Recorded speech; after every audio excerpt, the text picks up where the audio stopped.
Pasta, carne, passata di pomodoro, zucchero, latte, uova, riso, sale, farina, cereali, pannolini e prodotti per l'igiene. No, non è una lista per la spesa, è la lista dei prodotti scontati del 10% per il trimestre anti-inflazione, una misura chiamata dal governo Meloni carrello tricolore.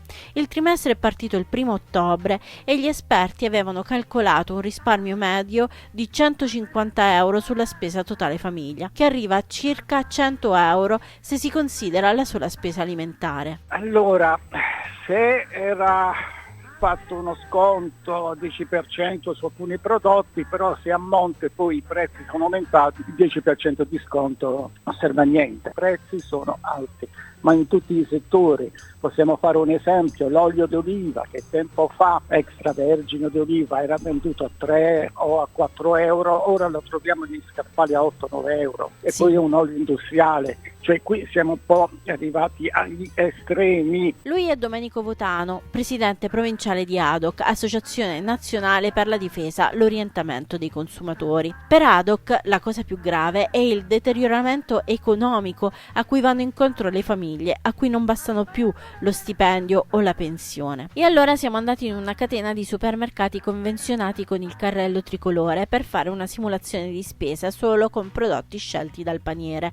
Effettivamente sugli scaffali i bollini si trovano. Fanno parte del paniere le traverse per i cani, che costano 4,49 anziché 4,69, ma non fanno parte i croccantini. La birra sta a 1,29, in origine 1,39. Le uova passano da 1,79 a 1,69, il latte da 1,15 a 1,09, un pacco di fusilli 99 centesimi da 1,09, una provoletta 1,39 da 1,49. 6,99 costava un filetto di salmone, che oggi costa 6,49. 400 grammi di petto di pollo costeranno 4,49 anziché 4,99. I cracker da 1,19 1,09 per un totale di 23,01 anziché 24,77, con un risparmio di 1,76 euro.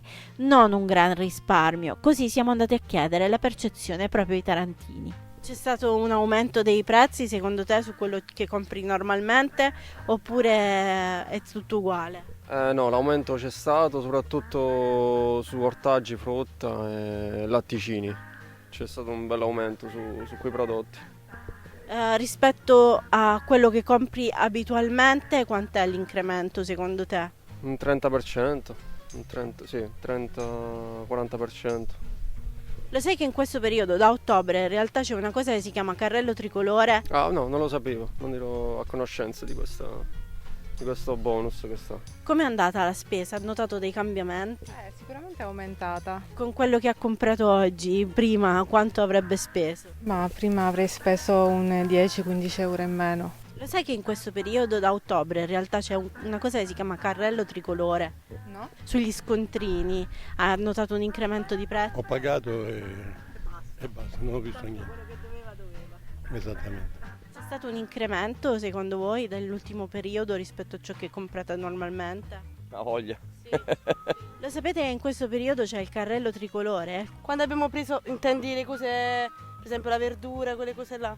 Sì, sì, le abbiamo presi, che paghi di meno perché se ne stanno, diciamo, andando le cose, però sono buone lo stesso quelle che... Faccio una spesa grande, non piccola. Sulla spesa grande lei ha trovato un incremento di prezzo ultimamente? No, anzi, sono stato prima al mercato veramente, le zucchine stavano a 2,50, qui in offerta 1,29, a metà del prezzo quasi. La percezione di questa misura insomma non c'è, e su 10 persone sentite solo una sapeva dell'esistenza del carrello tricolore, 2 trovano che nulla sia cambiato e gli altri sembrano aver notato un aumento di prezzo.